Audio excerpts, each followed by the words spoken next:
What up, y'all? It's your boys. I'm Travis. And I'm Thomas. And welcome back to the Cartridge Cowboys. It's getting to be spooky season. Let's go. Isn't it, Travis? Lord knows, man. I'm ready. And don't forget the candy corn, everybody's favorite. I'm more of a Reese's Cups guy. I felt that. I'm a big Reese's Cups guy. I actually think we got some in the freezer. Do you really? Do Yeah, you really? I think we do. Man. We might have to break You those out. keep on coming in clutch, Travis. You really do. I never see it coming. Oh, yeah. So it's Halloween, and there are spooky games out there. There are spooky games. We brought some spooky games. Yeah. Some very recognizable. Probably all of them here recognizable, but we're going to talk about some spooky games.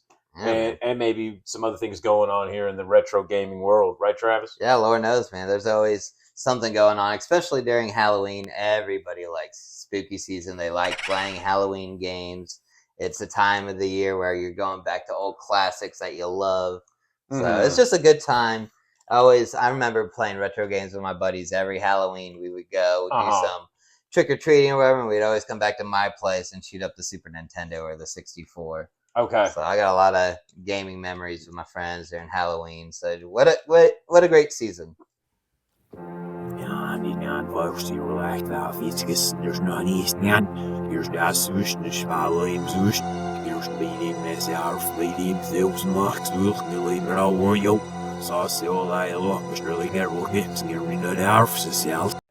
do like a lot of these games, especially the Castlevania ones. Oh, man. Travis, you were playing some kind of Castlevania game. Yeah, so recently, actually, right? Yeah, so it's actually the prequel to Castlevania. The prequel of Castlevania. It only came out on Famicom originally, and that's Kid Dracula. Kid Dracula. And there is a US release on the Game Boy. It's kind of a demake. So It's a little different. My cousin actually had that, so I played that a lot growing up. On the G-Boy. Yeah, but when I was in Okinawa, I found Kid Dracula for the Famicom, and I had no idea that game was on the Famicom originally. Okay. So or even what it was. Exactly. Because you're in Japan. Lord knows. Yeah. You can barely read it. But no, it's Kid Dracula. It's on the Castlevania collection for the Switch. So I got access to all the Castlevania games. So I've been going through them. Man, I really enjoyed it. It's a really easy platformer. Yeah. It moves slow like the original, but you get all these different abilities. You could turn into a bat. There's an ice weapon that you get. You could turn into a bat? You get into a bat for the worst. You thought the Ninja Turtles swimming by the seaweeds was bad? Yeah. I probably lost 20 lives from these spikes that are even deadlier than they are in Mega Man. It's bad. Any game where you can turn into like a little creature is pretty epic, I think. I think I'm into them, even if they're really cheesy and bad. Like a bat. I agree. I know I'm a fan of the Echo the Dolphin series, and Echo is a whole nother video. We're not going to get into what Echo is right now, but I will tell you that in some of these Echo games on the Genesis, I know Tides of Time, and I think the first one as well, you get to turn into a seagull. Okay, so if you thought a bat was bad, if you were already a dolphin, and now you are a seagull. Dang. So just maybe we'll have an Echo video in the future. And Echo is kind of a scary game. It is a spooky game, but it does go into space. And space is spooky. Maybe we should get back to the Vanias. Yeah, well, getting back to it. Back to it. You beat Kid Chameleon. I mean, Kid Dracula. Yeah, I beat Kid Dracula. Not Kid Chameleon. Nah, it's a not different the Genesis. Spooky game. Lord knows. Also has a spooky level where he puts on the Jason Voorhees mask. Oh, no kidding. Yeah, because, he's a different character in each level. So one of those levels is a spooky I didn't level. know that. That's cool. Well, speaking of Jason, he's actually one of the bad guys in this game. There's a lot of them. Oh, really? There's little Frankensteins, but the bosses were really cool. There's a witch. But what was really random was Statue of Liberty. Statue of Liberty? The Statue of Liberty is an enemy in this game. That's really good. That's really good. But it's really cool. But what ties it into Castlevania is at the end of the game, at the end screen, it says something along the lines of, look out, kid. There's a guy with a whip coming to get you. Oh, okay. Yeah, that's the ending screen. Okay. So I was like, let's go. Let's go. Yeah, man. Let's go. Yeah. Well, have you been playing the Castlevania series at all lately? Yeah, I did play a little bit of Bloodlines. I'm a big Genesis fan, and Castlevania Bloodlines definitely maybe like number 3 in my collection for the Genesis. I think it's up there with Shinobi 3. Let's go. Sonic 2. Castlevania Bloodlines is up there. It looks beautiful. It sounds beautiful. Multiple playable characters with different abilities, and it's Konami at its finest. So I played a little bit of that to get into the mode, and it's a fun game. I also really love Super Castlevania 4. We have that here in the little spin guy. Let's go. And I like Castlevania 4 a lot because you kind of get immersed into it. It has a lot of vibes. Yeah. I think it's a cool early Super Nintendo game where you turn it on and you're going to leave that console on for, a few hours figuring it out. And the music that sets that atmosphere, you really do feel like you're in that world of ghouls and ghosts, pun intended, of Castlevania 4. Castlevania Bloodlines takes place during World War One. So it's much more apocalyptic scary where you're fighting, dead German zombie soldiers, and there's blood everywhere. It's Bloodlines. It's a very gory game that leads into that. There's people hanging from the ceiling, tied up in chains, werewolves, and giant demons that you fight on top of the Leaning Tower of Pisa. Both of these games, I think, represent their consoles very well as far as audio and action, what to expect. I think Castlevania Bloodlines, more of an action-packed Castlevania game. A lot of sprite movement, a lot of loud flashing graphics and lights, where, again, Castlevania 4, you kind of get zoned in on that Super Nintendo synth orchestra sound chip, and you kind of zone in on this bigger world and bigger picture, where this is kind of an action game. This almost feels like an adventure game. Kind of like the Metroidvania point of it. Almost. It's still linear, but you kind of get that I'm in the level vibes with Castlevania 4. I like both of these games. But Travis, I'll let you talk about some spooky games. Yeah. Well, I was going to say I was just playing Bloodlines last night as well after Kid Dracula. Yeah. And I'm pretty sure from what I understood, that was one of the first really big cinematic moments at that opening screen for the Genesis. I think that's one of the early cinematic videos they've done, from what I understand. Oh, yeah, just the intro of the evil lady, the Countess or whatever her name is. This is very, very cool intro. I love the intro music.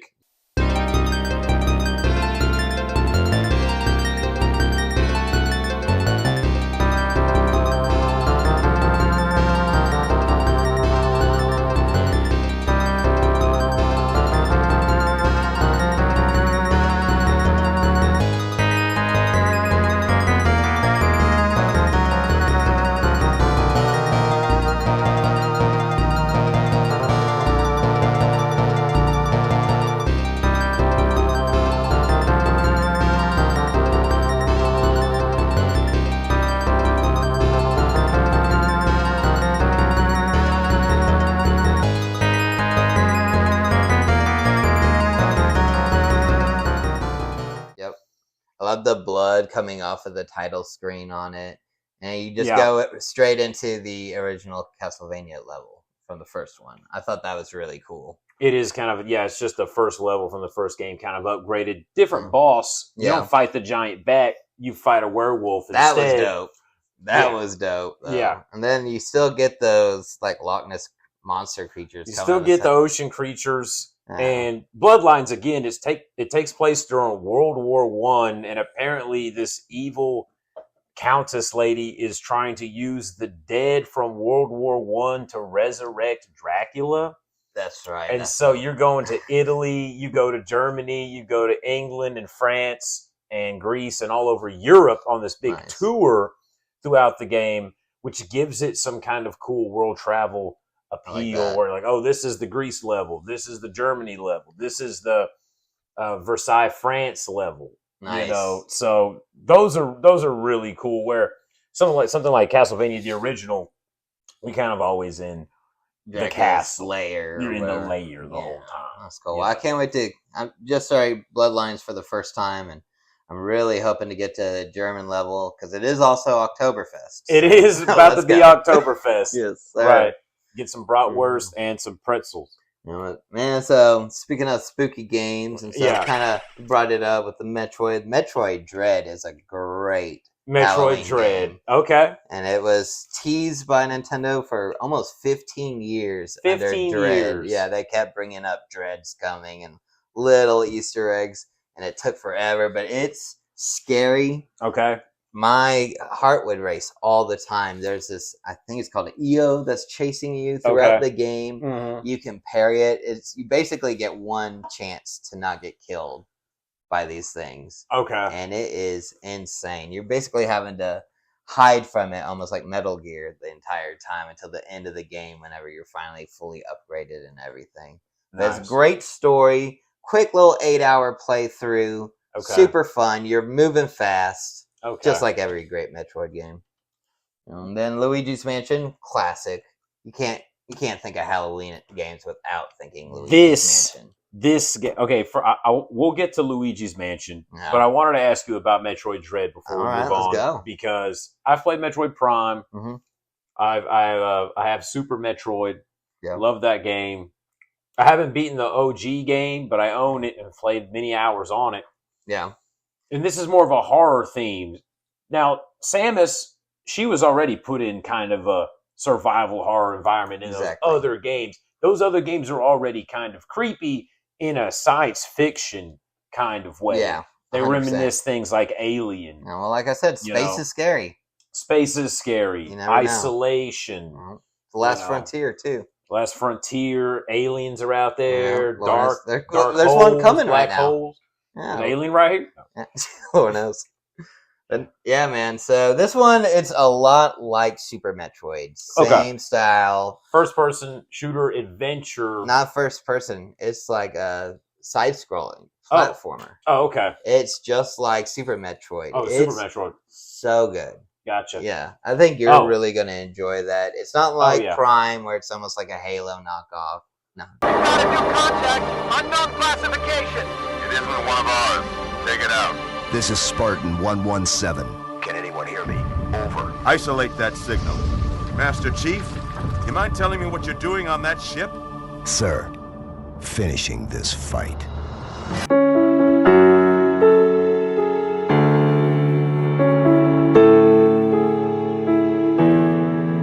I do love Prime. Halo's a knockoff of Metroid Prime. You know what? You're not wrong. When you think about it, which came out first? Okay.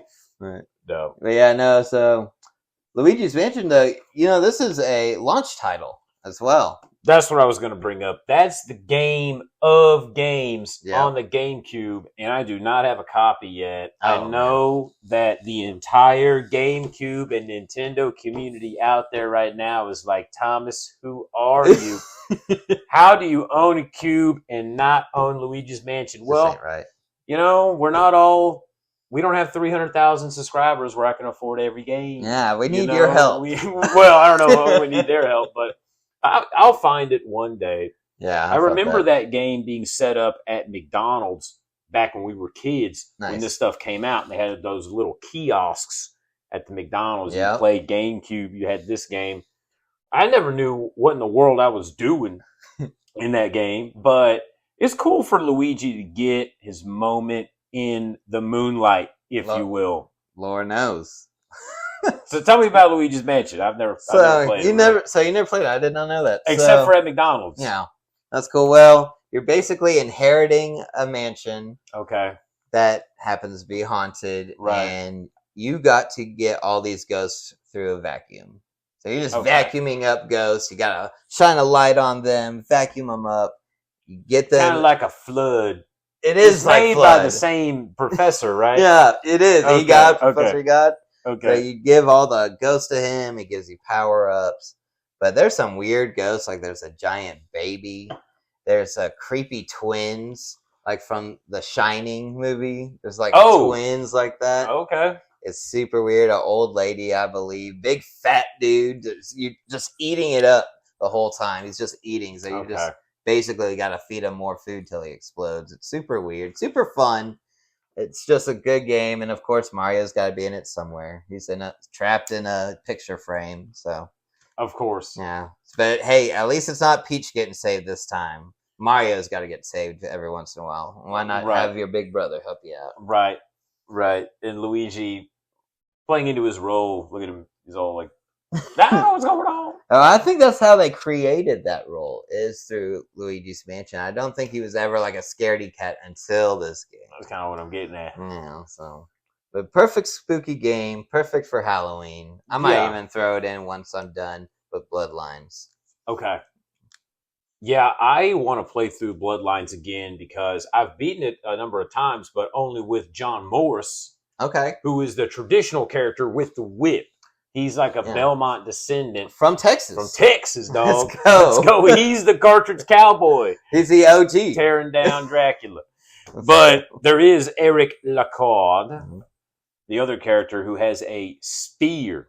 Okay. So you can use a spear, and he has different abilities. Instead of using a whip and swinging around like you can with John Morris, he has a super jump where he kind of and then lifts up. And so Nice. there's different platforms you can get to that John Morris can't get to. Oh yeah, dude. So it kind of makes the second playthrough nice. I've gotten to the Dracula final fight with Eric, but I game over and I had to do something. It ran out of time. But Dang. love Bloodlines. Hmm. Speaking of spooky games, I've got some other spooky games that I didn't bring here today that are pretty cool. Yeah. Let's talk about the House of the Dead series. Classic. Straight up Classic. classic. Absolute classic. Some light gun games. Yeah. I've got House of the Dead 1 on Saturn, Nice. the Japanese version. Let's go. So, yeah, let's go. Let's just give him a little. Yeah. Well, that version has green blood Okay. because you can't have red blood, I guess. And I don't know why in the Japanese version you had to have. Anyways, green blood, but you're still in the House of the Dead, Nice. shooting bad guys with that awesome light gun, the Sega Stunner gun. Now, compared to Virtual Cop, I would probably play the Virtual Cop games over Really? House of the Dead 1 on Saturn. Really, because House of the Dead's a little bit harder, Okay. and these bad guys take more than one shot. Virtual Cop is throwing a lot of bad guys at you at the same time, Yeah. and you've got to learn how to manage your ammo and maybe Okay. get one shot per dude. But this is like, zombies die when they get hit in the head with a bullet. Yeah. So you got to try and get headshots. It's just not as responsive. I don't think it's programmed as well, okay. just as far as like how it feels and where you're getting hits. Yeah. And it takes multiple hits to take down each bad guy. So you kind of get bogged down in, I'm trying to take out these guys, and they just keep on taking hits like a zombie would. Yeah. A zombie would be taking Would be some taking hits and hits. still coming at you. So, but anyway, But that Anyway. makes sense though. yeah, House of the Dead, great game. I've gotten to the final boss and not beat it, but not as good as Virtual Cop, but for a horror game, for a spooky season game, Yeah. and for a Saturn game, House of the Dead 1, awesome. Also in the House of the Dead universe that I have on the Dreamcast, I was going to bring up Zombie Revenge. Okay. I haven't even heard of that. It's And- not Zodar's Revenge. What is Zodar's Revenge? Not the game you got me for the NES. Oh, well, flash it up here, but we'll have to look Zodar's Revenge I don't up. even remember. I don't know. Zombie Revenge is a 3D beat 'em up on the Dreamcast. Okay. We talked about a 3D beat 'em up on the Dreamcast, the one and only sort of the Berserk. Oh yeah. And this one is in the House of the Dead universe. Oh. And the cutscenes are in the same style. There's some really corny voice acting. Nice. And you really get into it when you start picking up ammo and you're just like, bullets, bullets. And the voiceover is just telling you what you picked up. Oh god, I hate Like that. health potion, bullets, magnum, bullets. It's like really cool. It's Yeah. really bad voice acting. Yeah. But I bet it's a great game. Even It the is- best games have bad voice It is a acting. very campy game, and I think that's something that spooky games lean into. Because you can have spooky Mhm. games where it's like Slender Man. Yeah. It's designed to actually be scary. Like I am, oh man, they got me. Yeah. But then there's Zombie Revenge, and things are pretty goofy. Nice. Things are kind of goofy. Well, Yeah. Halloween things, it's campy. It kinda It's got to be campy It's campy. to be Halloween, Yeah. But hey, man, that sounds like a lot of great Halloween games. And it sounds like we're going to be playing a couple of the same ones right now. So if you want to borrow Luigi's Mansion, you're always welcome to as well. I might have to. Yeah. I might have to.